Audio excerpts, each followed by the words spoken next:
should be able Must be, yeah. Thank you. You have to get American permission for this.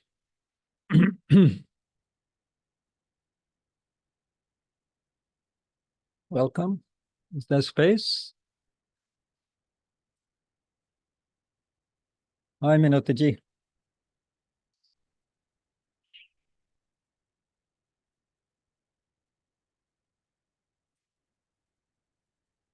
I hope everybody is happy with English, na? Koi dikkat nahi na kisi ko? Yeah. And so welcome everyone, including Giacomo, who is still at Root Institute in Bodhgaya, and who is staying there and has been helping at the school also a bit. Thank you. Okay, so as I was saying, this is the kind of a lazy man's approach to giving a Dharma session, but I think very valuable, because often we waste, at least I waste people's time by talking too much. But then when you hear the word of the Buddha, then it's not a waste of time.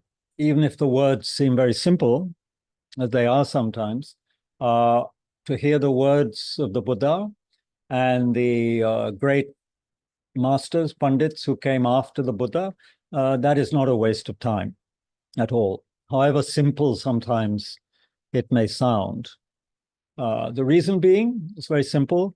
The words that are very simple are coming from a mind that is very vast and very deep and very realized.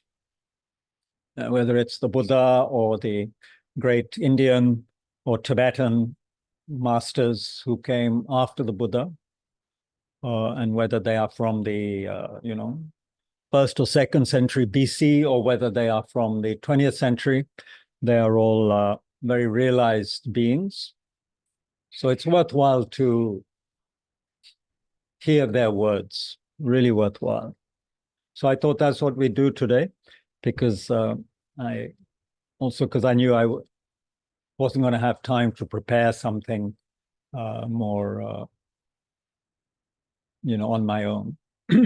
So we'll start with calming the mind, which is always always a good thing to do, because we've all, I guess, all of us have spent the last, I'm sure, 12 hours at least, or 24 hours maybe, in Delhi. So that's a modern city, right?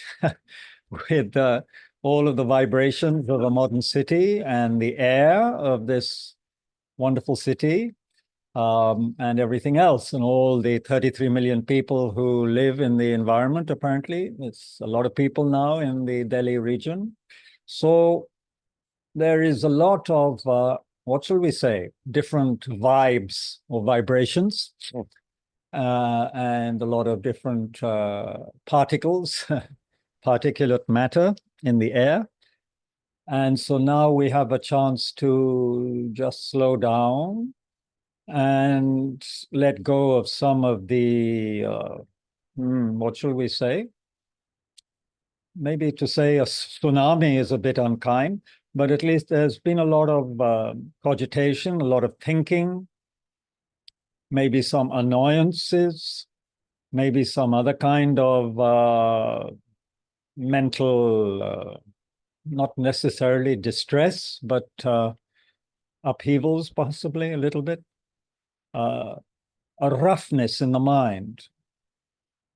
This is a term which His Holiness the Dalai Lama once used when he was giving a simple definition of what a disturbing emotion is. He said a disturbing emotion, Sanskrit klesh, or what we sometimes translate delusions in English, a klesh or delusion is something that disturbs the peace of the mind, makes the mind rough. The mind becomes kind of rough, Anyway, that's how it was translated. So since our mind may have become a little rough in some ways, not smooth, we need to calm. And not only calm it, but then having worked with that a little bit, we will together generate a positive, wholehearted motivation for our practice together. Meaning we won't just, jump into the session, but we will create a very, what shall I say, a very worthwhile and at the same time serious but joyful and uplifting motivation based on our fellow humanity, with an awareness, let's say, of the situation of others, not just my situation, but the situation of others, their heartbreak, their pain, their suffering, which we can see very clearly that they are going through. But let's start with the calming process. So for this, simply, it's useful to sit up straight, the back upright, and the front of the body open. Yeah, front of the body will naturally be somewhat open if the back is straight. Let the head be tilted slightly downwards. If it's up in the air, it can lead to stiffness in the neck, and it is said that it can lead to more thoughts than is necessary. So the head tilted slightly downwards, tilting slightly forwards, but maintaining the straight, upright back. So this is highly important in itself, you could say. Significant. Why? Because the uprightness of the back represents a healthy self-confidence. And when that is in place, the front of the body will naturally not be kind of crouching, slouching, Front of the body will not be hidden, it will be open. So this open-minded, open-hearted approach is very important in Buddhism as a whole, or one could just say it's very important just in general as a human being. If we want to live harmoniously, happily with others, we need this open-hearted attitude. So the front of the body is open, representing this attitude, willing to communicate with the world in a healthy, confident, compassionate way. So the posture itself is pointing towards something very important. In this posture, we begin to bring our attention to the natural process of the breath. So natural process of breathing in and breathing out, and just let go with the out breath.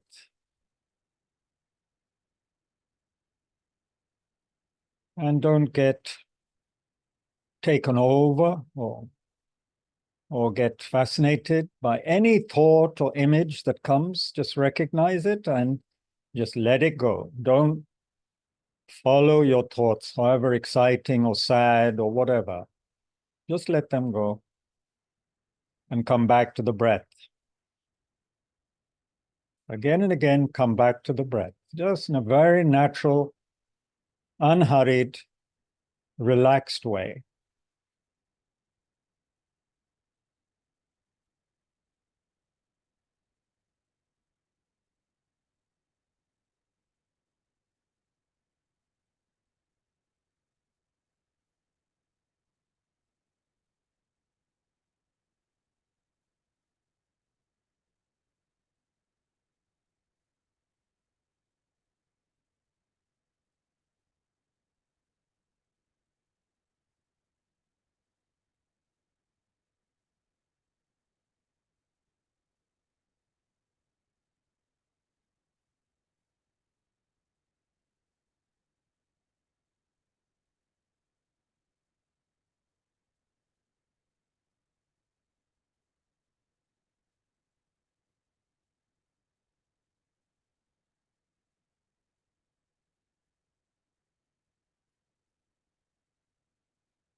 It's very calm, very clear,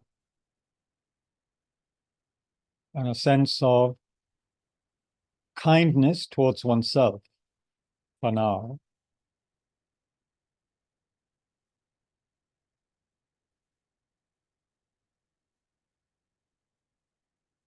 The kindness of giving one's shattering mind a break and allowing the mind to settle a little bit into what the teachings might say is its more natural state, which is peaceful, awake, imbued with a gentleness.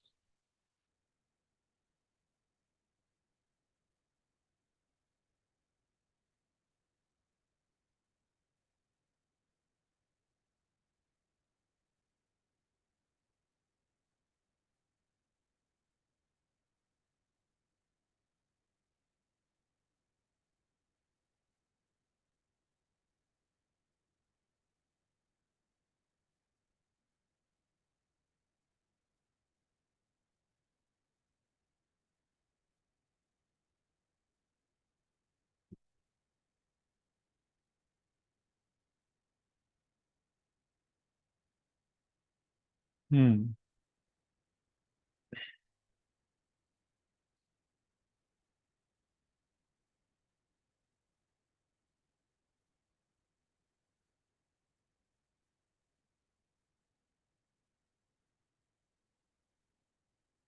Okay. Of course, this sense of quiet and peaceful mind is very wonderful. Uh, in one way, we have to disturb it because we have to move on. And in another sense, we might say that there's a danger in terms of the overall spiritual path that one might get even sort of addicted to this peace of the mind. And that can lead to problems in the sense that we get so attached to it, the calm mind, after all of the nonsense that we've been experiencing with our minds. But this calm mind becomes so intoxicating for some that they forget that the main purpose of having this calm mind is to investigate deeper the nature of ourselves and the nature of reality. Plus, it also prevents us from developing the seed of love and compassion that we have in our minds, and which needs to be developed for us to attain our highest potential. What's our highest potential? Highest potential, it is said, is to become a fully awakened person, just like the Buddha, no different from the historical Buddha. We all have that potential. So as part of our motivation, I'll read some verses. We'll start some of the readings from this great, very wonderful 20th century sage, we might call them a saint in the Christian sort of tradition. We would refer to them as a saint. We call them, in the Mahayana Buddhist tradition, we refer to this Kunu Lama Rinpoche as a bodhisattva. That means someone who has genuinely dedicated their whole life, every moment of their life, to awakening, to becoming a fully awakened person in order to benefit suffering beings. They are striving towards enlightenment, not for their own sake, but in order to liberate all living beings, based on intense, you could say, sense of compassion, in turn based on very deep reflection and understanding of all the levels of suffering. All the levels of suffering. It's being recorded. Yeah. Microphone on. Okay, thank you. So, some verses from a wonderful text which this great lay practitioner, Kunulama Rinpoche, wrote. He was lived very simply. He dressed in the kind of clothes which would make some of us think he was a kind of a beggar, maybe. For part of his life, he lived in a small room, apparently, tucked away in somewhere in Banaras, Varanasi. I never met him, but some of my slightly older Dharma friends met him once. They went to meet him because they'd heard so much about him, of course, from our own teachers who quote him regularly, who used to quote him. And I don't know, 4 or 5 of them went to see him. And they asked him, is there anything that we can do for you? Is there anything we can give you? You know? And he said, no, I don't need anything because I have. And you could, yeah, anyway, he said, I have this mind of bodhicitta. I have, I have bodhicitta, which means I have this compassionate mind stream, which only wants to benefit others. So, I don't need anything. One might say he was showing off, but I don't think that was the case. I think he was just inspiring them with his example. And anyway, before he left, he gave all of them some very nice old Indian coins. I can't remember what denomination, but very nice old-fashioned coins, which you don't get nowadays, or couldn't even get then, 30, 40 years ago when they met him. So anyway, he was that sort of person, and he's the sort of person that His Holiness the Dalai Lama took teachings from, and once met him, I think, in the street in Bodhgaya or somewhere, and the Dalai Lama, just in public, he prostrated on the ground in front of Kunulama Rinpoche. Such was the Dalai Lama's respect, devotion towards this saint. Yeah. So anyway, I'm quoting from this person in his verses, praising the mind of great compassion, bodhicitta. If you have bodhicitta, then you are a bodhisattva. That word I used. Bodhi is enlightenment. Sattva is being. So it's a sort of being who is awakening and striving towards enlightenment, like that kind of idea. Awakening warrior is another term that could be used for such a person. So he is here talking about the kind of all-embracing power of this mind of compassion, which helps us always, and which, if we were to have it, and have is not a great word, that's a limitation of language, if one is imbued with this kind of mind, then one doesn't need anything else, in a sense. Even if you starve to death, it's no problem because you have this mind.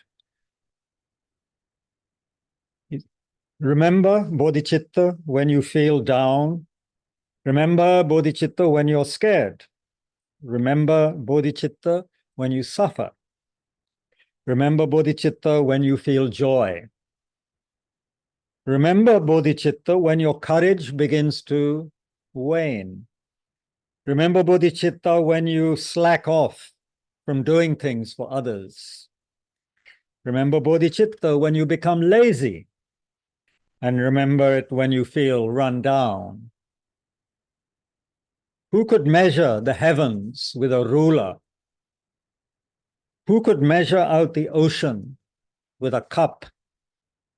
Who could analyze the workings of karma with their ordinary mind? Who could give voice to the greatness of bodhicitta? What a joy when the gentle rain comes on time. What a joy when the crops ripen in the fields. What a joy if bodhicitta were to be produced in the minds of living beings equal to space. Relying on the shining orb of the sun, those with eyes look out on forms. With bodhicitta, the bodhisattvas look out on living beings equal to space. If you start something, start it with bodhicitta. If you think of something, let the thought be of bodhicitta. If you analyze something, analyze it in the light of bodhicitta. If you investigate something, investigate it in the light of bodhicitta.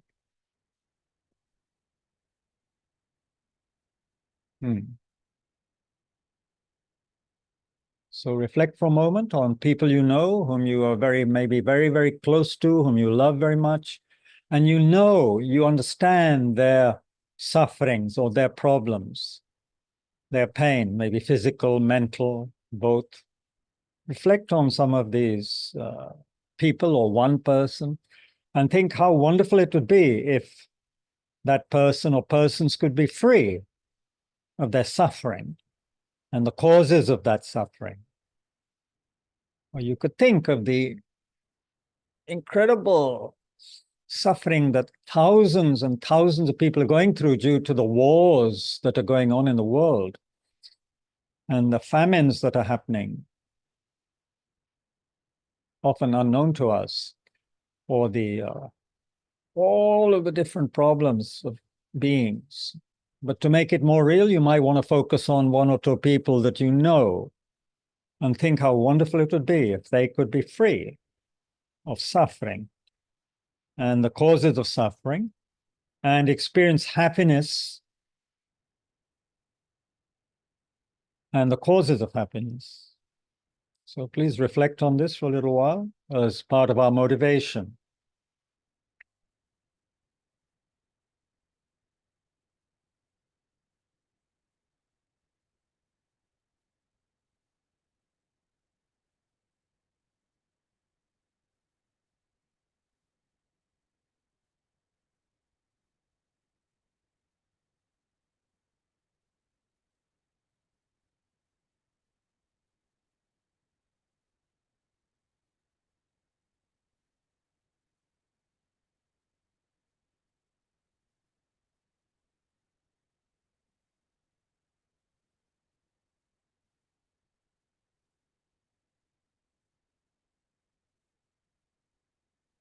Really from the depths of one's heart, if one can, feel how wonderful if they could be free and experience peace and happiness, and how the people who are trying to kill each other right now, may they develop loving minds and see the utter insanity of just trying to murder each other. How wonderful if they could develop the seed of love and compassion that everybody has somewhere in their hearts, in their minds. How wonderful that would be.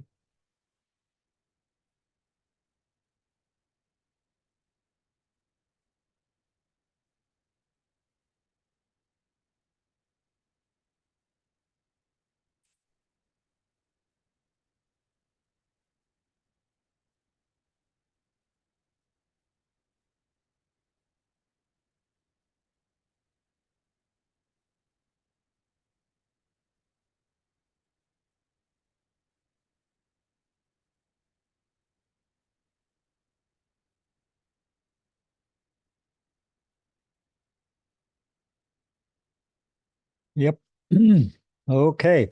So this, of course, is a vast practice, and if anyone ever gets a chance to receive teachings on bodhicitta from any of the great lamas, especially His Holiness the Dalai Lama, we consider the embodiment of that kind of mind, then one should definitely take that opportunity, even if in the beginning the words don't seem very powerful or meaningful to us. It's good to hear about bodhicitta from such great beings. So now I want to, as part, and all of this, of course, is to be reflected on. As we say in our tradition, we speak of listening, reflecting, and meditating.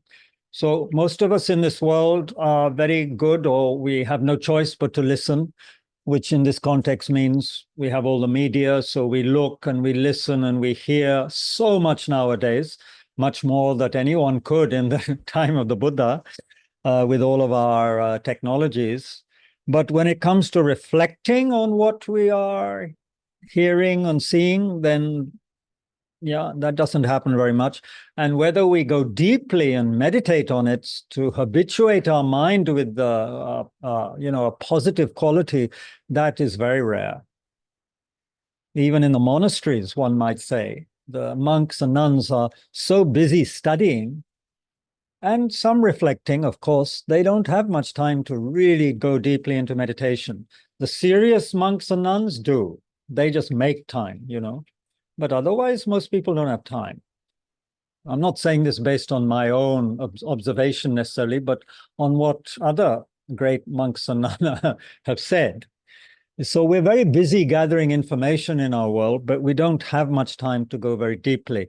All of these teachings of the Buddha, of course, are meant to be listened to, reflected on, and then meditated on, because only then does it have a deep effect on our mind, the kind of effect that makes one sort of actually stop and, really do something else very often, or it really changes one's attitude towards life and what one is doing.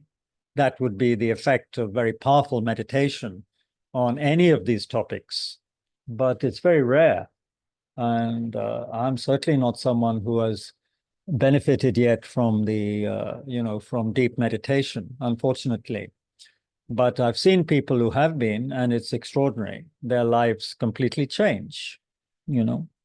So here's a teaching that if one were to really meditate on it, having reflected on it, it might change one's perspective quite a bit. It's a very basic Buddhist teaching on impermanence. And when we speak of impermanence in Buddhism, we often take it together with death. But in this particular sutra, very short sutra, or you could say sermon isn't quite right, but the sutras are meant to be, supposed to be the actual words of the Buddha, remembered by extraordinary beings who had the power to recall what the Buddha said. Because nothing was written down during the life of the Buddha, it is said. It all came later, quite a bit later, 1st, 2nd century BC. Whereas Buddha was 5th century BC. So, yeah. Okay, the Sutra on Impermanence, I'm going to read in full because it's not very long. But it's something to be taken to heart because it's really the essence of the basic Buddhist teachings, you could say. And when we forget what this sutra is talking about, then there is a danger that that we waste a lot of time. That has been my experience. And this is something I've experienced, wasting a lot of time. It starts like many sutras, with homage to all the Buddhas and Bodhisattvas. So you can tell it's a kind of Mahayana version of a basic sutra. Anityata Sutra. Thus did I hear at one time. This is a very common opening. Thus did I hear at one time. And it's not like this is the truth or this is what you've got to believe. No, this is what I heard. So now you folks listen and see what you make of it. Thus did I hear at one time. The Bhagwan, that's the Buddha, was dwelling in Anathapindada's park in the Jetha Grove in Shravasti, along with a large monastic assembly. The Bhagwan addressed the monks as follows. Monks, 4 things are appealing. Singled out, they are considered valuable, pleasant, and highly appreciated by everyone. What are those four things? Monks, good health is appealing, singled out, considered valuable, pleasant, highly appreciated by everyone. Good health, however, ends with sickness. Monks, sickness is neither appealing nor is it singled out, considered valuable, pleasant, or highly appreciated by anyone. Monks, youth is appealing, singled out, considered valuable, pleasant, and highly appreciated by everyone.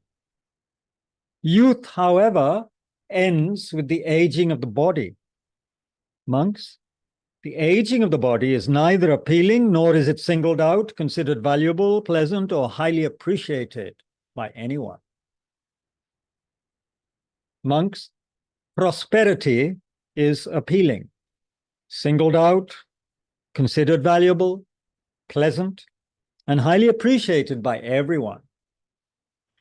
Prosperity, however, ends with decline.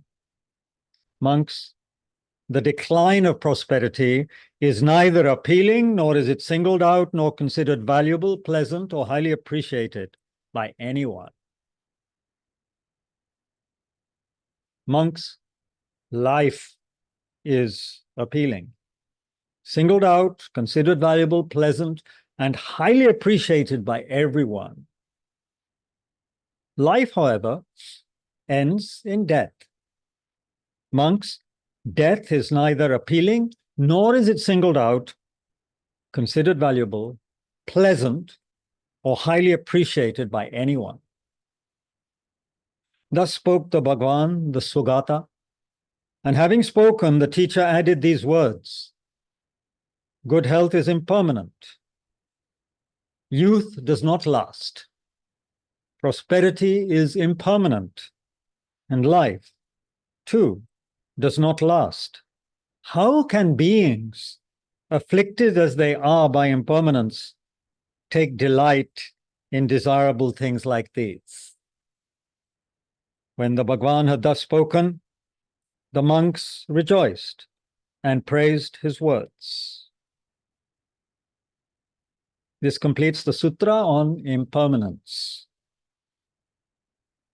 And at the end, they have what is called a colophon very often, which helps us remember the kindness of the people who preserved and translated these words, because they were not spoken in English. Yeah, they were spoken in some kind of local language, Prakrit or whatever, or connected with that, which is probably closer to what they speak in Bihar nowadays than to most other languages, for example, or at least in that part of Bihar. And then later, of course, translate Pali and Sanskrit. Translated and edited by the Indian scholar Surendra Bodhi and the principal editor-translator, the monk Zhang Yeshe De. So Indian and Tibetan. We're giving thanks to an Indian and to a Tibetan here. So that's who we have to be, appreciate these people who have done all this. And then, of course, it was translated into English by somebody. By I think the 84,000 group, which is a wonderful organization set up by Jamyang Zongsa Chense Rinpoche to translate the sutras. Yeah. Okay, so that's the sutra on impermanence. And the teachings again and again say that if we don't reflect on impermanence and death in the morning, then there's a chance of wasting the morning. If we don't recollect it at lunchtime, there's a danger of wasting the afternoon, and so on. If we don't recollect it at all, there's a danger of wasting our life. So it's considered important to reflect and meditate on impermanence. One of the texts which that is so kind of you, sir. Can I ask for a napkin? Really too much. too much service, yeah, going to my head. I picked up this text on the Dhammapada, which is very dear to me because it's one of the first texts I read 50 years ago as a teenager when I was discovering Buddhism together with some Hindu texts and so forth. I read the Dhammapada. It was a different translation, but the same text. Thank you so much. Thank you. And I've always loved it. It's the basic teachings of the Buddha. Thank you. Very pithy, straightforward, very beautiful advice. There are many translations.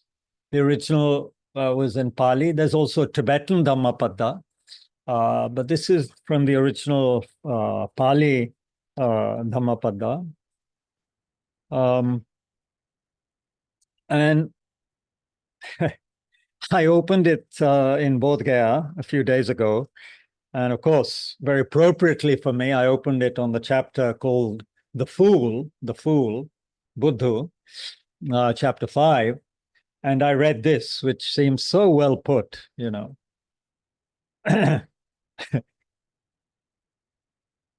Where he's talking about, of course, the teachings say don't associate with fools, you know, associate with wise people and so forth. That makes a lot of sense. But what if a fool associates with a wise person? Then what happens? A real fool. They're talking about a real fool, pakka fool, not a nakli fool, not a fake fool, a real fool. A fool associating with a sage, even if for a lifetime, will no more perceive the Dharma than a spoon will perceive the taste of soup. Okay? A spoon does not taste the soup, right? So in the same way, an idiot, a real fool, will not perceive the Dharma even if they associate for a lifetime with a wise person. Now, a discerning person who associates with a sage, even if for a brief moment, will quickly perceive the Dharma, just like the tongue perceives the taste of soup.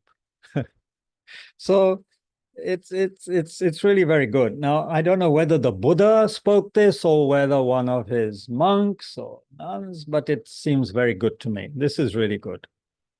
Fools with no sense go about as if they are their own enemies, doing evil deeds that bear bitter fruit.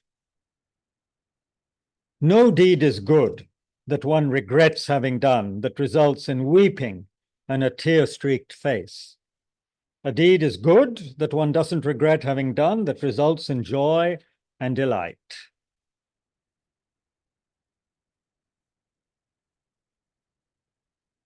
He even says, now, reasoning, logic is considered, you know, I mean, His Holiness has said that an analysis, reasoning is, at one point he said, the heart of the Mahayana teachings in many ways. He spoke this in France, I think. You'll find it in his book, I can't remember the title now. It'll come to me. But he gave teachings in France, and this is something he said there. But here in this text, reasoning is harmful to fools. It ruins their good fortune and splits open their heads. Maybe if you're a fool, reasoning just makes you more confused. Maybe. Anyway, it's something to think about. All these things are to be reflected on and not to be taken as the truth. The Buddha said that everything should be reflected on, didn't he? And tested like a goldsmith tests gold. Yeah. There are some very apposite and very famous verses in this text. It starts with very famous verses where the Buddha, where it is said, maybe someone, you can take another cushion if you want, a big square one, yeah, and a small one, and there's space here. Yeah.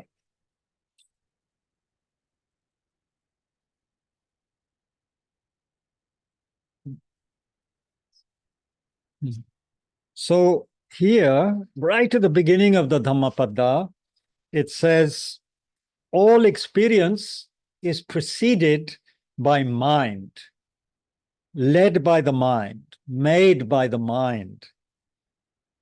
If you speak or act with a corrupted mind, and suffering follows, as the wagon wheel follows the hoof of the ox. He's all using ancient examples, obviously. When we went to Rajgir 2 days ago with some friends, there are still chariot tracks you can see in Rajgir in the rock from the ancient chariot road into Rajgir, which was a great city at the time of the Buddha, where he gave many teachings. Again, if you ever have a chance to go to that part of the world, try and go to Rajgir, and then the great university ruins of Nalanda are also nearby. You can see historical things and, of course, very, very inspiring places where the Buddha meditated and taught. So all experience is preceded by the mind, led by the mind, made by the mind. Speak or act with a peaceful mind, and happiness follows, like a never departing shadow. He abused me, he attacked me, defeated me, he robbed me. For those carrying on like this, hatred does not end. Matlab, ऐसे ही सोचते रहेंगे, तो if you keep on thinking like this, hatred will never end. She abused me, attacked me, defeated me, robbed me. For those not carrying on like this, hatred comes to an end. Hatred never ends through hatred. By non-hate alone does it end. This is an ancient truth. It's amazing. Yeah, if they were to follow this in the Middle East and in the Ukraine and Russia, things would be different. But it's very difficult to give up certain thoughts, isn't it? Especially countries which have long histories, like especially the Middle East, has a longer history than Ukraine and Russia. Ukraine, Russia maybe goes back, I don't know, 400 or 500 years. Middle East, they take their histories back thousands of years. And if you read the history of the Middle East, then one begins to understand that and one links it with karma, which we are advised to do. I remember once my teacher Rinpoche, Lama Zopa Rinpoche, our main spiritual guide who passed away last year, he said, when you study history, link it to karma, cause and effect. So when you read the history of the Middle East, going back thousands of years, it is so violent, it is so bloody, it is changing all the time, the rulerships and this and that. It's horrible. So then one begins to understand that there's something going on in that region with the people who seem to be populating that region, which is very ancient collective karma working itself out in a horrible way. Anyway, if they could think like this, if the leaders especially could begin to think like this, it would, of course, change things.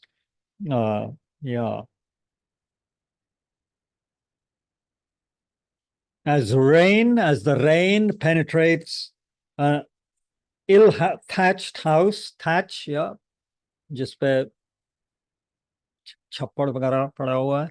In England, we have thatched houses here. Yeah, also in India, we used to have thatched houses, not so many now. As rain penetrates an ill-thatched house, so lust penetrates an uncultivated mind. As rain does not penetrate a well-thatched house, so lust does not penetrate a well-cultivated mind. Another wonderful few verses, line really from this text, which I always used to remember, and which is well worth remembering. Better than reciting 100 meaningless verses is one meaningful line of Dharma. Or as I think the translator that I read when I was young said, better than 1,000 useless words is better than 1,000 useless verses is one single verse that brings peace. Better than 1,000 useless verses is one single verse that brings peace. So we can relate that to one's life, how much of what one says or really brings calm or peace, Mm. And we're very lucky. I consider myself very lucky. I'm sure many of us do. We have found companions in the Dharma. If you find an intelligent companion, a fellow traveler, especially a sage of good conduct, you should travel together, delighted and mindful, overcoming all dangers. If you don't find an intelligent companion, a fellow traveler of good conduct and wise, then travel alone, like a king renouncing a conquered kingdom, like an elephant in the forest. There's no companionship with a fool. It's better to go alone. Travel alone at ease, doing no evil, like this elephant Matanga. There's some elephant probably in one of the treatises, like the elephant Matanga in the forest.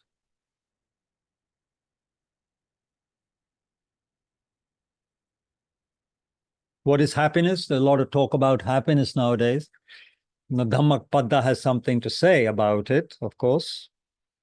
Happiness is having friends when the need arises. Happiness is contentment with whatever there is. Happiness is merit or positive energy at the end of one's life. Happiness is the abandoning of all suffering. In the world, respect for one's mother is happiness, as is respect for one's father. In the world, respect for renunciants is happiness, as is respect for Brahmins. Here, Brahmin refers not to a caste, but to those who are conquering their minds. Happiness is virtue lasting through old age. Happiness is steadfast faith. Happiness is the attainment of wisdom. Happiness, not doing evil, is happiness.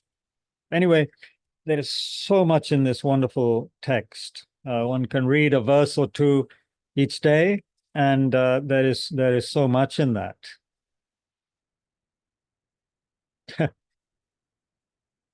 In this chapter called the thousands, better than 100 years lived without seeing the arising and passing of things is one day lived seeing their arising and passing. So wherever we are, we're walking through, I don't know, the woods or through a park in Delhi, we see dead leaves on the ground or maybe some dead animal. One remembers, yeah. I'm like that as well. My body is going to end. Whatever I have is going to end. Youth, wealth, everything is going to come to an end. So it's kind of being useful to remember.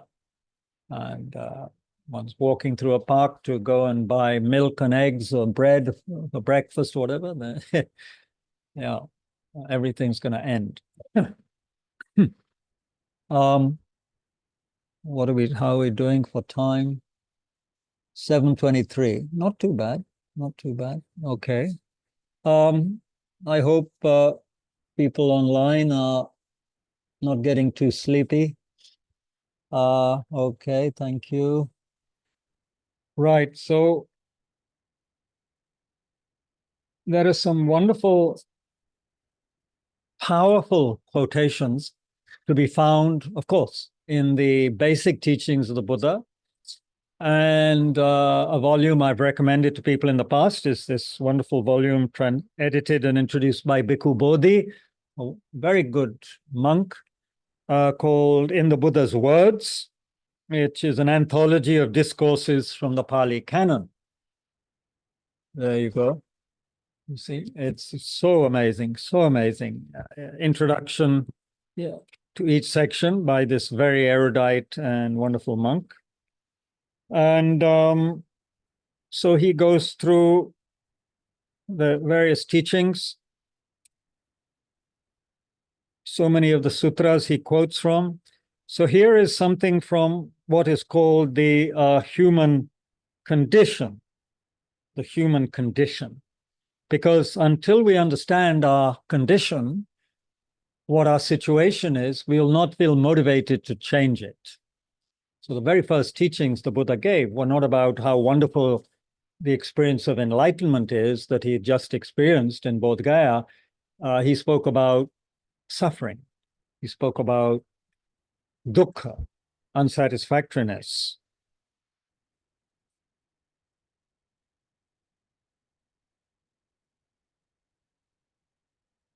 So somebody asked him about conflict, the origin of conflict in this world. These are all quotes from the original, very early sutras that were written down, often referred to as the Theravada canon, the basic sutras. The Brahmin, Aramadanda, approached the Venerable Mahakachana, disciple of the Buddha, exchanged friendly greetings with him and asked him, why is it that Kshatriyas fight with Kshatriyas, Brahmins with Brahmins, and householders with householders? Why are they fighting with one another? It is, Brahmin, because of attachment to sensual pleasures, adherence to sensual pleasures, fixation on sensual pleasures, addiction to sensual pleasures, obsession with sensual pleasures. It goes on and on, doesn't it? Holding firmly to sensual pleasures, that Kshatriyas fight with Kshatriyas, Brahmins with Brahmins, householders with householders. That's not all.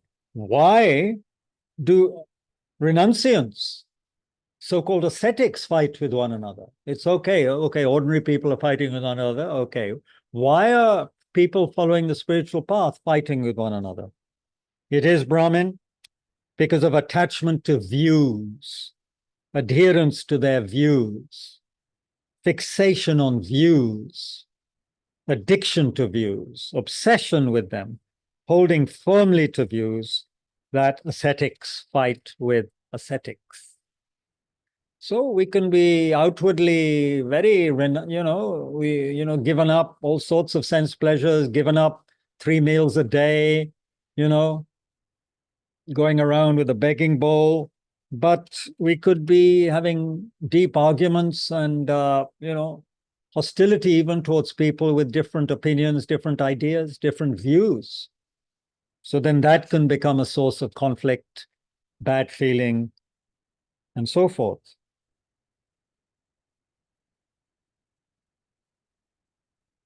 Often, some of these sayings, these so-called, discussions that are said to come from, the Buddha's time with the Buddha, seem so simple, but if we are to think, more deeply about them, they might have quite a powerful effect. Somebody called Sakka, who is said to have been a god. So here also, remember, we're talking with a very different worldview from what we have. We have a very different worldview in the 21st century from what was held in the Buddha's time, or even much later. If you look at what the Elizabethans thought in the early 16th century, their worldview is very different from modern Britain or what we think. They believed in a world that was populated by beings other than just humans and animals. And this is the world that the Buddha believed in and taught about again and again, that we are not alone. Humans and animals are not alone in this world. There are many other classes of beings. Just because we can't see them doesn't mean they don't exist. That's very important to know. We don't know many things, but in our intoxication with scientific worldview and scientific technology, we think that anything that a scientific instrument cannot pick up does not exist. Well, that is based on not knowing the power of the mind. according to Buddhists. When we develop the power of the mind, things open up that we would find extraordinary, it is said. Anyway, so here it's not an ordinary person talking to the Buddha. Well, it's an ordinary being in the sense that they haven't yet achieved enlightenment or understanding of great compassion or emptiness, but it's a being that we wouldn't be able to see. He was the king of, the gods. He asks the Buddha, the Blessed One, beings wish to live without hate, harming, hostility, or enmity. They wish to live in peace, yet they are living in hate, harming one another, hostile, and as enemies. By what are they bound, sir? What are the chains binding them, sir, that they are living in such a way? So he asks the Buddha this question. And the Blessed One, the Buddha said, O ruler of the Devas, it is the bonds of envy and niggardliness, maybe that means a kind of miserliness, that bind beings, so that although they wish to live without hate, hostility, or enmity, and to live in peace, yet they live in hate, harming one another, hostile, and as enemies. This was the Blessed One's reply. And Sakka was delighted. He exclaimed, so it is, Blessed One, so it is, Fortunate One. Through the Blessed One's answer, I have overcome my doubt and gotten rid of uncertainty. So we think, well, that's such a simple one-line answer. How in the name of heaven and earth does this ruler of the gods, how is he satisfied by such a simple answer? All the Buddha says is the bonds of envy and niggardliness that bind beings. Maybe at that point, somehow the ruler of the gods, who are of course intoxicated by their pleasures and so forth, maybe he just needed a reminder. And of course, the reminder is being given by the Buddha, not by an ordinary person. The answer, this one-line answer, is being given by a person who has extraordinary compassion and wisdom beyond what we could imagine. And with great love and compassion, obviously, he gives this simple answer to the ruler of the gods. And the ruler of the gods is delighted. He doesn't just say, oh, thank you, I'll think. He's delighted. He's so happy. He gets what he wanted. Amazing, no?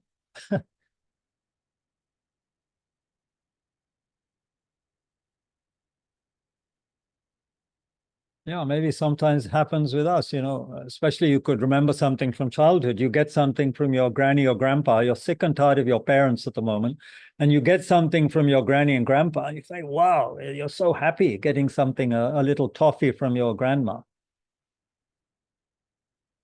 You're angry with your mom and dad for some reason, or, what they say doesn't make much sense to you, or you don't appreciate it because there's something else they did you don't like, but then granny and grandpa, oh. So it's a bit like that. If the Buddha gives an answer to someone, it's different from an ordinary person giving a simple answer. So again, if people have time, I would urge you to sometimes read the basic sutras. Mahayana sutras are unbelievable. They are incredible. The life, I haven't had time to get long teachings, or you could say I haven't given myself time to get longer teachings from the great Indian pundits' texts and so forth. But there's a great deal to be had from some of the basic teachings, if one reflects. Yeah. There's so much in this. It's extraordinary. When you open books like this, sometimes you don't want to close them because there is actually so much there. Or you could say one reads it until one remembers one has to watch the next episode on Netflix, and then one gets distracted. But if you really break your computer or just stop your Wi-Fi connection for a week, then this is just a very, very, can be very, very inspiring. Can be. Let's move from, and then we'll have some discussion because this is too much, just too much talking from my side. It's not supposed to be a sermon. Let's quote a little bit from the great Shantideva, who was 8th century AD. He was a very great teacher. It is said that he was a bodhisattva, which means he, again, had this very extraordinary mind of great compassion. And yeah,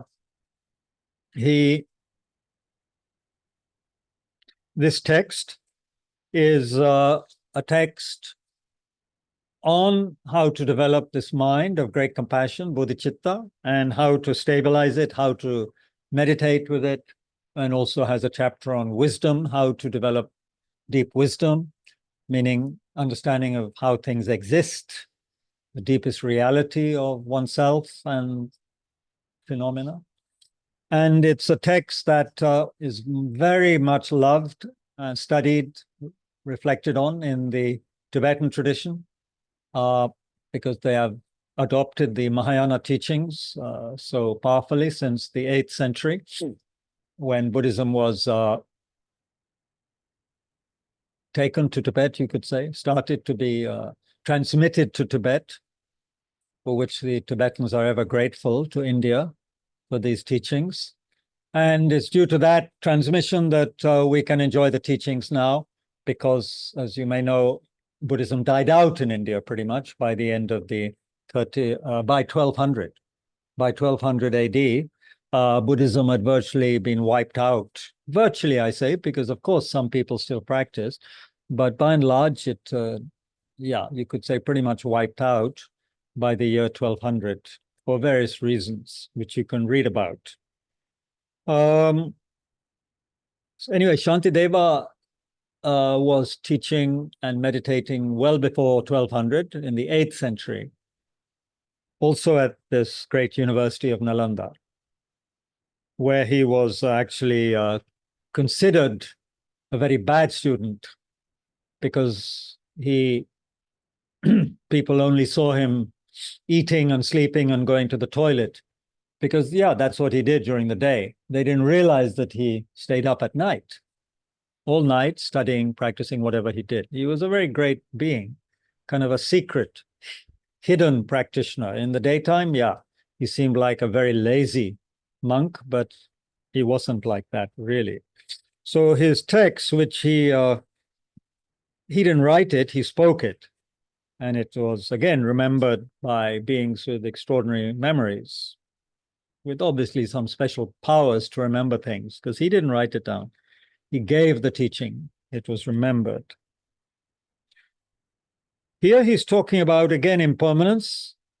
And if any of you have seen the film on the life of the Dalai Lama called Kundun, which is now pretty much banned because China threatens, or, you know, film distributors and who distribute the movie. But a beautiful movie by Scorsese, who is, of course, better known for more violent movies, you know, like Taxi, what is it? Taxi Driver? What's it called? Taxi Driver? Those kind of, and what is it? Sopranos is also, is that Scorsese? Any film buffs here? No? Anyway, he's a very famous Hollywood director. But he also directed this movie, Kundun, which is very, very amazing movie, with a great score by Philip Glass. And at one point, they quote these verses from Shantideva. And Shantideva in this chapter, early in the book, is talking about unwholesomeness and how at some time we're going to have to come to terms with our unwholesomeness, and how difficult it's going to be if we die with a mind where we have not purified the unwholesomeness in our mind. The untrustworthy Lord of Death doesn't wait for things to be done or undone. Whether I'm sick or healthy, this fleeting lifespan is unstable. Leaving everything, I must depart alone. But through not having understood this, I've committed various kinds of wrongdoing in connection with friends and enemies. My enemies, my foes will become nothing. My friends will also become nothing. I too will become nothing. Likewise, all will become nothing. Just like a dream experience, whatever things I enjoy will become a memory. Whatever is past will not be seen again. Even within this brief life, many friends and foes have come and gone. But whatever unbearable wrongdoing I committed in connection with them remains ahead of me. Thereby, through not having realized that I shall suddenly vanish, I committed so much wrongdoing out of ignorance, lust, and hatred. Remaining neither day nor night, life is always slipping by, never getting any longer. Why would death not come to someone like me? There's this sense, isn't there, that especially if one's young, death, death is somewhere else. Yeah, it happens to other people. And still, if you get older, death happens to other people. While one is alive, death happens to other people, right? Doesn't happen to me. And somehow it doesn't seem so real. Even though you may have lost mother, father, or whoever, still death, it happens to other people. It's like that sense that it's not really here. It's not here. It's not with me.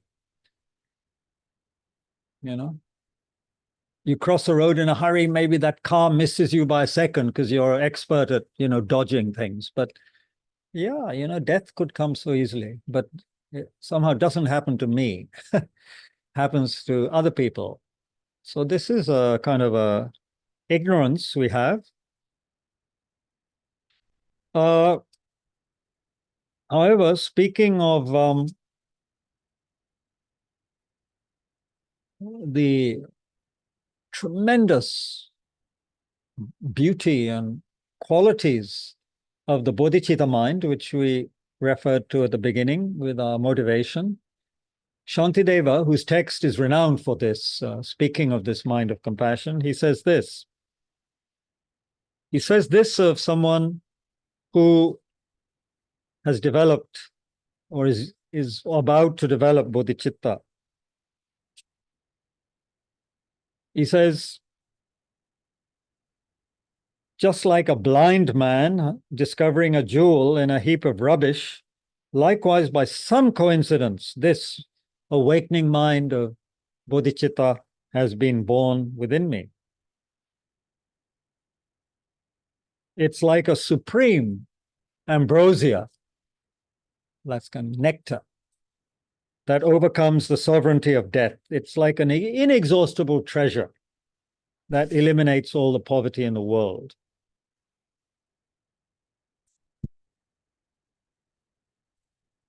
Then he says, at the end of this third chapter, where he's also been talking about death and unwholesomeness. Sorry, that was the second chapter. This is the third chapter where he's so delighted at this mind of compassion and at those beings who are developing it and have developed it.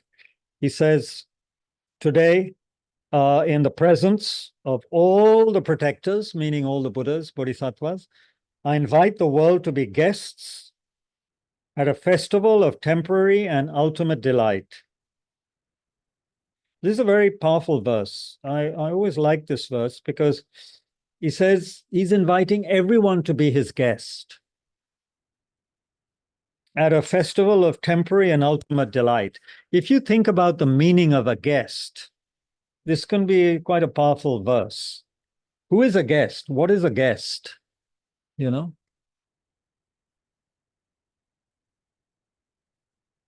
Say you have a really good friend. You haven't seen that person for a long time. You invite them to your place. What do? You clean the place. You make it beautiful, because they're your guest. They're your honored guest. They don't even have to be someone you've known, but there's some honored guest coming to your house. And your house you haven't cleaned it for years. So you really get to work cleaning it up, And it's not enough to clean it up. Then you have to put beautiful things in the house. You can't have an empty space that's very clean. So you have lovely things, flowers, fruit, whatever, incense maybe. And you invite this guest. And then you give your guest whatever you know that guest would like to have to make your guest happy, right? And it's a bittersweet experience because your guest is coming temporarily. You know your guest can't stay for long. A guest is a guest, right? All these beings, Shantideva regards as his guest. He loves them all so much. He wants them all to be so happy and to be free of their suffering. But he knows he only has a little time to help them, but he invites them all to be his guests. He's not going to, push away anybody and say, oh, no, I don't like you because of blah, blah, blah, whatever, because you've harmed other people or, He invites everyone to be his guest. And so this is something very amazing, very delightful, very wonderful. So yeah, inviting all beings as one's guest, of course, not to be taken literally, but you have that space in the mind, in the heart, that you don't reject anybody, saying, oh, they're a murderer, they're a whatever, they're a this, they're a that, or. So you embrace everybody, whether you're a Kamala Harris supporter or Trump supporter, you embrace everybody. Everybody is worthy of compassion, of one's compassion, when one has this kind of mind. Nobody is left out at all. So this is very powerful, don't you think? Because ordinary people like me, we always have a reason not to like someone or to leave somebody out. Yeah, we should have this mind of compassion. But this person has been so terrible to me or my friends or whatever, or to somebody, a whole group of people, that how can I have compassion for such a person? But people like Shantideva, they had compassion for everybody. So this is interesting, beyond interesting. So I'm not going to quote any more today because there's so many things, but I've given you a taste, and I think there's a session on Saturday which I'm supposed to lead, which will be on Zoom because I'll be back in Bodhgaya then probably.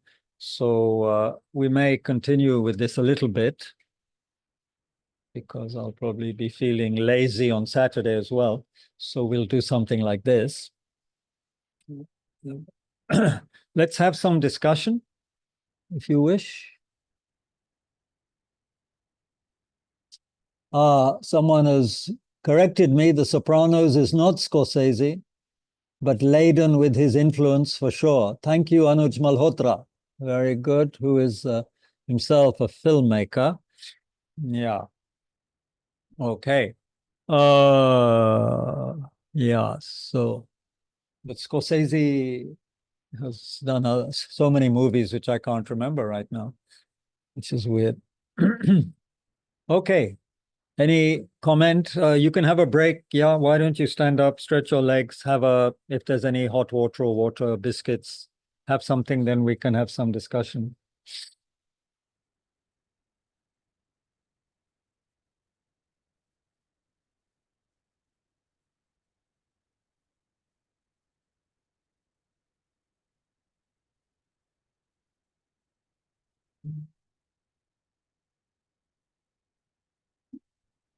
इतने सारे चीजें मैंने photo किया था लेकिन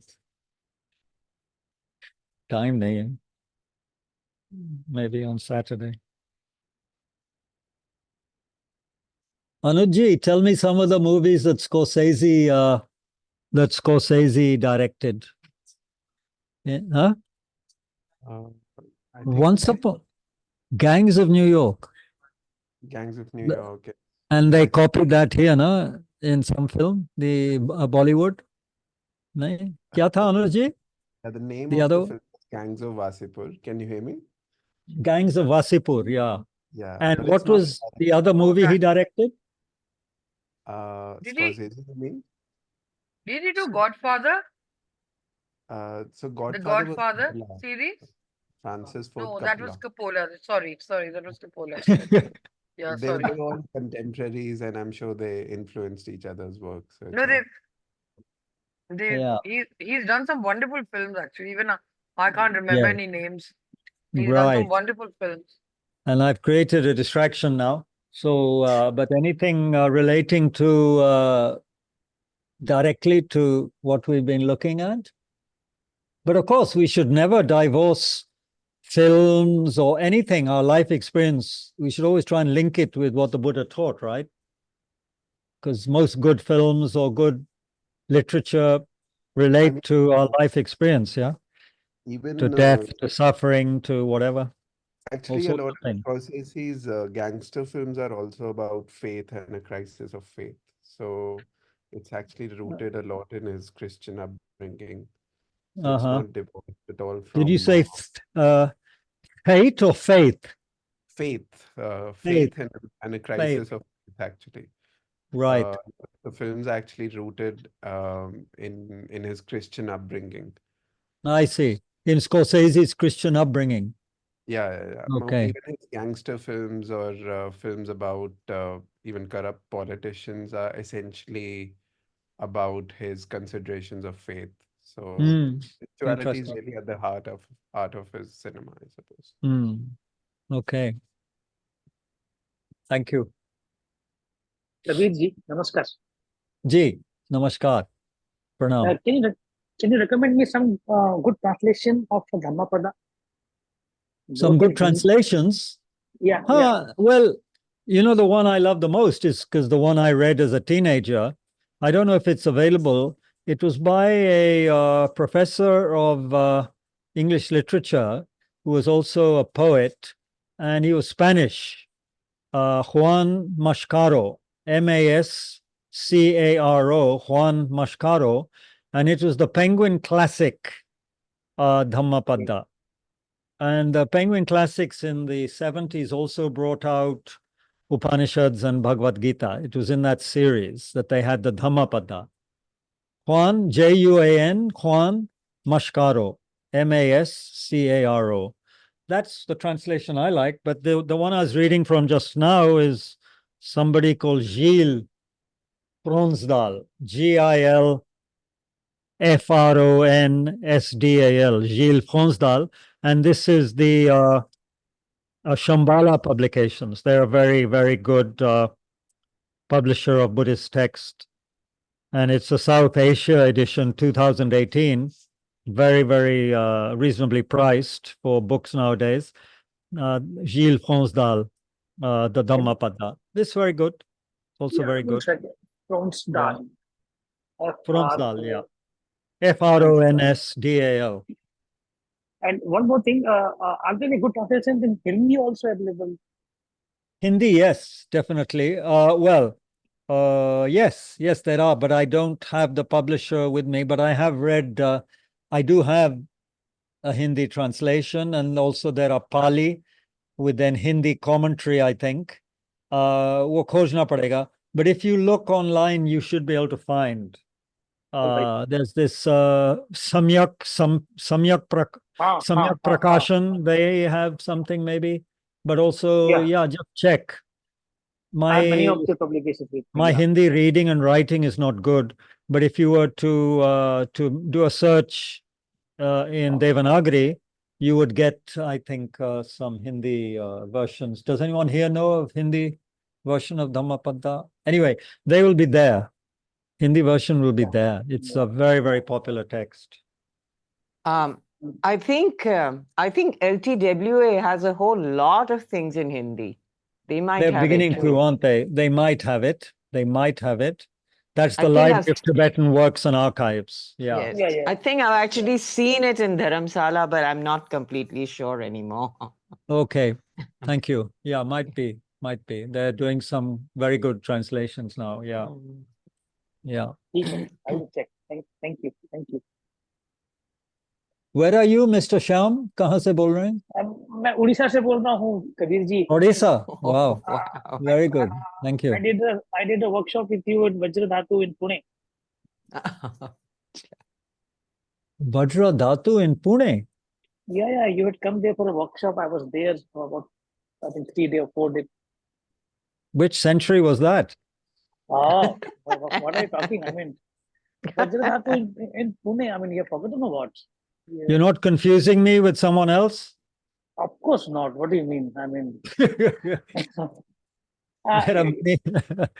in the outskirts of the Pune, there was a small center in the hills, Vajra Dhatu. Oh, wow, there with Lokamitra, with Lokamitra ji, with Yeah. Dhammachari, Yeah, Dhammachari Lokamitra. Anyway, Rahul and Indrajit. They were the organizer of the program. oh, yes. That beautiful place up in the Western Ghats. Yeah, very exactly. beautiful. Yeah, That's right. exactly. Yeah, I was in different costume then. Yeah.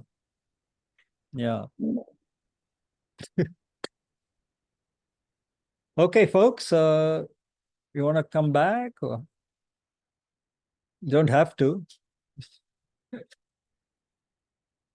So I'm not going to quote any more texts because we've had enough quotes, but some discussion. What have people found inspiring? What have you found inspiring in your readings? Anybody that you would recommend for others to look at? From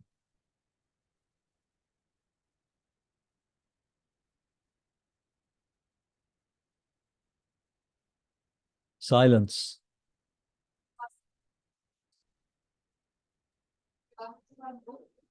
Huh? What? You love books? Yeah. Books or no, just, chapters, verses, authors, texts, original sutras, Mahayana or Theravada, like that you find very inspiring. My memory is failing me right now, but there are some by Thich Nhat Hanh translations. Yes. One I think is called they're very short sutras, some of them. One is called The Two Treasures, and there's one which is on selflessness, but I just can't remember the name of the text. I mean, the title of the book. But there are a number of his which are I found very inspiring translations of sutras. Yes, that's right. There are many works by the late Thich Nhat Hanh, which are excellent. Can you remember, Ajit ji, what that one on reality? There's one on, he's written specifically on wisdom. Yes, of course, his classic old path, White Clouds, is hard not to create on the wisdom. Hard Not to create. Hard not to crack. Yeah. Are you sure? Yeah. Ajit ji, who has read a lot of Thich Nhat Hanh, and a hard nut to crack. That's all. That's the wisdom teachings. Yeah, okay. Thank you. And there's so many texts by His Holiness the Dalai Lama. Of course, I think that one which is a simpler one that I remember when long ago when I was a beginner, I think it's called The Compassionate Life. And it's really very nice. I was deeply touched by it. Could be, I think. I would have to go to my room and check back right now. Yeah, there are several, which are, of course, there's also Path of Compassion. There's yes. the one I quoted from, which I couldn't remember the title, the teaching he gave in France is in a book called Beyond Dogma. Beyond Dogma. Excellent. Okay. There's some great stuff in that book, teachings from the 80s or 90s in France, Beyond Dogma. Not to be confused with the one very recently called Beyond Religion. Yes. Which is more sort of interfaith. sort of approach. Yeah. Or not interfaith so much as, I think His Holiness has seen the need for many people not to have too much religion forced down them. So to have it in a more sort of humanistic Open. stance, without a lot of jargon. Mm. Also, I think that's true of his book, Ethics for the New Millennium, Exactly, yes. where he talks about secular, like secular ethics. Yes, yes. Even if you're not a religious believer, there are certain ethical values that you could still have. And I thought that was very, very, very beautiful. Right. Yeah. There's some very wonderful books he's brought out. Yeah. Anybody here? Tushita has found something very, yes. On silence and no mud, no lotus. And that was my first introduction. What was it again? Speak up. Silence. Silence by Thich Nhat Hanh. Thundering silence. Okay. No? No mud, no lotus. That's interesting. Yes. No mud, Yes. no lotus. Yes. If there is no sadness, then you won't be able to feel the happiness. So if there's no sadness, then you won't be able to feel the happiness. Yes. Lotuses, of course, need mud, right? Mud. And that's quite an old Buddhist metaphor, isn't it? Yes. The lotus Kabir coming out Ji? from mud. Ji, Could I add something? Something just came to me. how can we refuse a professor of English from LS? Of course, please. That's hardly the reason I'm saying this.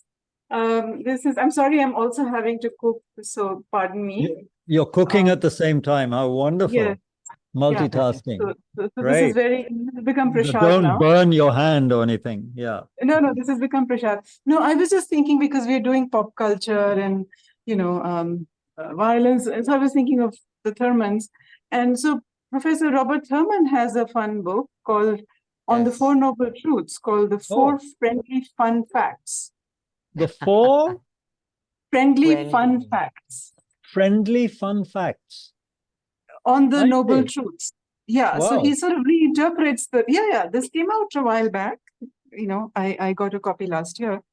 So his whole point is that, instead of seeing them, this whole slightly negative connotation that suffering has, this perception people have that Buddhism is all about suffering, he sort of wants to flip it and say that it's actually liberating and it makes you genuinely happy. So why don't we see the Four Noble Truths as the four friendly fun facts rather than yes. the truth of suffering and so on and so forth. Indeed. So it's really another way of kind of making these ideas accessible to the current world.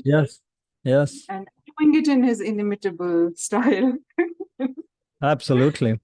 I'm glad you mentioned the Four Noble Truths, because any quote from the Buddha should have included Four Noble Truths, because one feels, doesn't one, that the Buddha is not deceiving us by saying anything.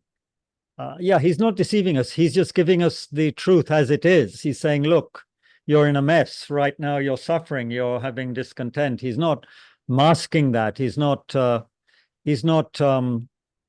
what shall we say? He's not like a doctor who's trying to just make the patient feel good by saying there's nothing really wrong with you, don't worry about it. Just take this pill and go away. He's actually giving us the hard truth, but also a way out. Yeah. I think the reason why he's sort of Professor Thurman's redoing it is because if you think about, for instance, the Western tradition, Schopenhauer, for instance, right? Reading into Buddhism a very negative, kind of, slightly depressed Germanic. Depressed Germanic. Any Germans here? No. So, depressed Germanics. Yeah, sounds You know, like, I mean, it's yeah. because the West tended to, I mean, everybody receives the tradition according to their own predilections. So what they there was a deserve. tendency. Yeah, Yeah. so there was a tendency to, and of course, I think he's also coming from Vajrayana, so he wants to kind of do the celebratory thing rather than the, Herman, yeah. Right.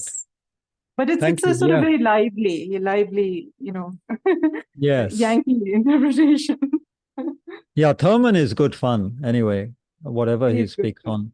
And of course, his translation of the Vimalakirti Nirdesha Sutra, the holy teaching of Vimalakirti, is, I find, wonderful. Very good. And in fact, one of the things I like to quote from sometimes. That's really a wonderful text. Yeah. Especially the chapter on the goddess. Yeah, you would say that being a It needs to feminist be said. professor. But yeah, I find the chapter where he's talking to Manjushri about compassion pretty amazing. But yeah, where he speaks about where Manjushri is quizzing him, how do you feel? The Buddha has sent me to inquire after your health, and then the amazing answer he gives. That's my favorite part. But yeah, the goddess part is fun, which I found that the Tibetan monk teachers don't quote because yes, that's why I feel the need. Making fun of Shariputra. Why do you think I'm insisting on it? Yeah. No, my father also translated it, and I remember hearing all the wonderful stories as the translation was progressing. Yeah, the miraculous, conjuring up of I was 10 years old. So Vimalakirti is part of my growing up. Yeah. That was done before Thurman's book came out. Yes. That came out in the 80s. Yeah, Sarnath se nikla hai wo. In fact, it's in Hindi. If someone was asking about Hindi. So my father translated the Vimalakirti Nirdesh Sutra into Hindi. And who publishes it, I wonder?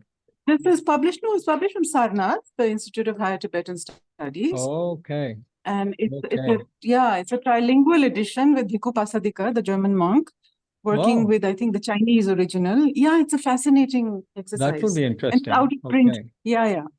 It's out of print. So might be in a library somewhere. At Sarnath you'll get it, but I don't have a copy, for instance. I've been, pushing for reprint. But Hindi mein wo hai, if anyone wants. And Marathi mein, 2 of my father's books have just been translated. And so the whole culture in Marathi, of course, of Buddhist. Of course, great. Yeah. So if I may go back, if I may make a comment on what Maya, I think this lady was just saying about the depressing, truth of suffering, starting with it. I've been in group teachings by His Holiness, if I may bring that in. And there were Westerners there, and very often this question would come up: what makes it a noble truth? And it's just so depressing. And he always used to say in response that that is the first thing you learn, but you do learn that there can be an end to it. You have the ability to put an end to it. You have that potential if you pursue the second, third, and fourth truths, and especially the fourth one, obviously, the path out of suffering. So he says, if it was just contemplating suffering with, no end in sight and no solution in sight, yes, that would be depressing. But the point here is that you can get beyond suffering if you try. Yes. That's the extraordinary thing, isn't it, about the Buddha, that he knew, it seems he knew deeply the very cause of suffering, the deepest cause of suffering. It wasn't a lucky guess or something. He really knew that ignorance and craving and so forth were the source of it, and how to get rid of it. Like the best doctor, who is not just trying to get rid of the symptom, but knows the deepest cause of your disease, and what's more, knows how to get rid of it. So it's just actually good news. There's a little bit of bad news at the beginning, but then it's all good news, except the fact one has to work hard and meditate, and it's not good news for all of us, but potentially it's good news. Yeah, but I think what Kaman, for instance, would emphasize is that the destruction of the ego, as it were, the dissolution of the ego, is the good news itself. Once you kind of come out of the ego cage, you just have more fun in Then, life. You know, that's Yes, really right. so. You're kind of liberated from so much, unnecessary pain Yes. because you're not hung up Garbage, on as Lama yourself. Yeshe would say. Yeah, Yeah. absolutely. So the fun begins Yeah. early enough. It starts with the first one, which is that, the suffering is clinging, and once you kind of detach, then it's already beginning to undo itself. That's Right, what. right, yeah. right. Right. Well, I hope your meal is properly cooked and It's really nice, and it's like prasad now. The Sikhs, when they make kada prasad in a gurudwara, they pray, Yeah. so because all the good energy goes into it. So I'm now going to consume this meal as prasad. Thank you. take care. Yeah, Oh, you nice. shouldn't. Yeah, thank you. Okay, anybody else? Nicola. Good evening. Were you there all the time, Nico? I didn't see you. Sorry if I missed you. Yes, I was here, Yeah. but I missed the last bit because the worker just left and he was asking for Oh, more your information. worker. Was that plumbing or what? No, painting after Painting. they Okay. finally saw the water coming in, Ale. Okay. Ah. Yeah, we have a whole galaxy of people. Klaus, I think, was from Colombia. Ashima B, I don't know. Nilashi in Bodhgaya. Neil in Maharashtra? No. Where are you, Neil? Mumbai? Nagpur. Nagpur, Hmm. the heart of Baba Sahib Ambedkar's, embracing Buddhism. Very important for tens of millions of people in India. Yeah. Yeah. And we have Anuj, I think, somewhere in Delhi. Chavi is there. Okay. Very good. So thank you, all of you, for being there, and people here. Maybe we stop for today. We can continue by Zoom on Saturday. Saturday, I think. Yeah, Saturday evening. I hope we have electricity in Bodhgaya that day, that evening, hopefully be there.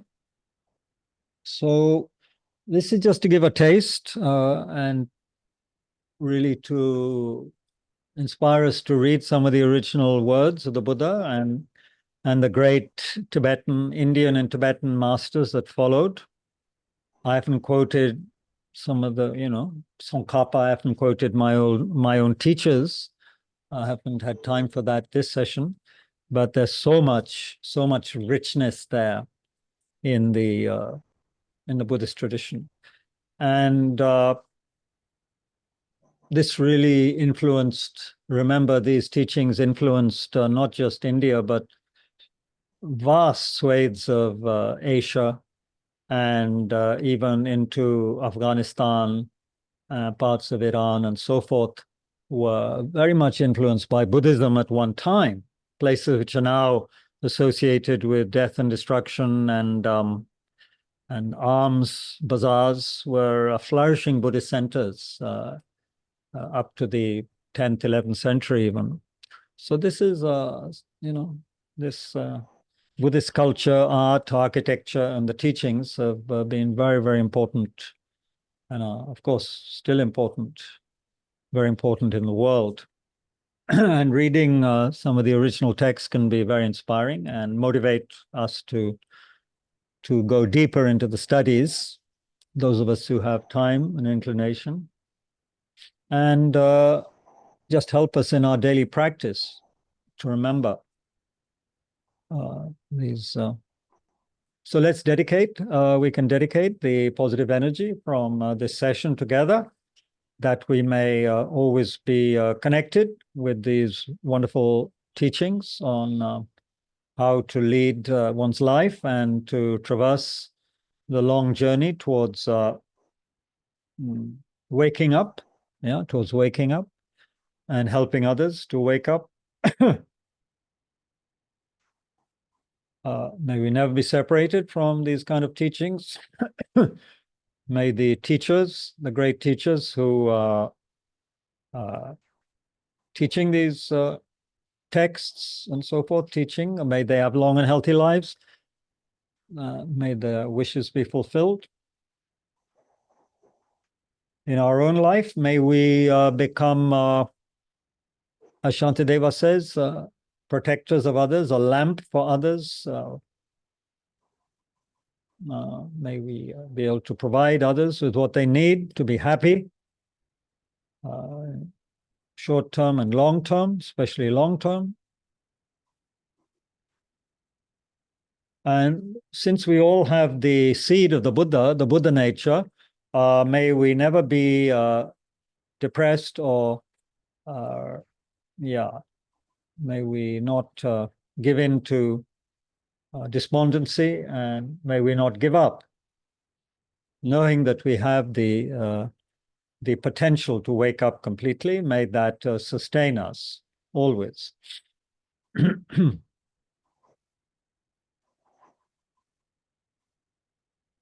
May all the people who help to the teachings to survive and flourish, may they have long and healthy lives. May they always be in harmony. May Tushita Delhi Center flourish. All the people who work for the center, come to the center, may they all be happy, harmonious, in good health.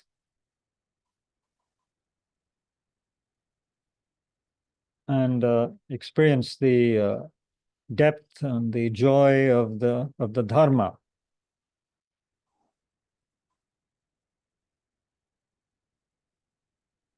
May His Holiness the Dalai Lama have a long and healthy life, continue to inspire millions worldwide.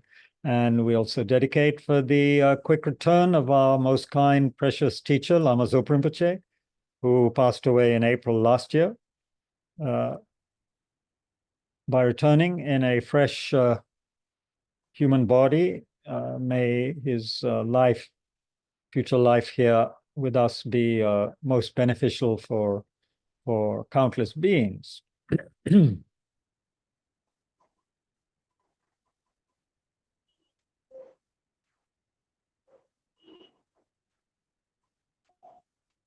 May we all develop the very precious mind of great compassion, bodhicitta, and thereby be of most benefit to others as well as to ourselves.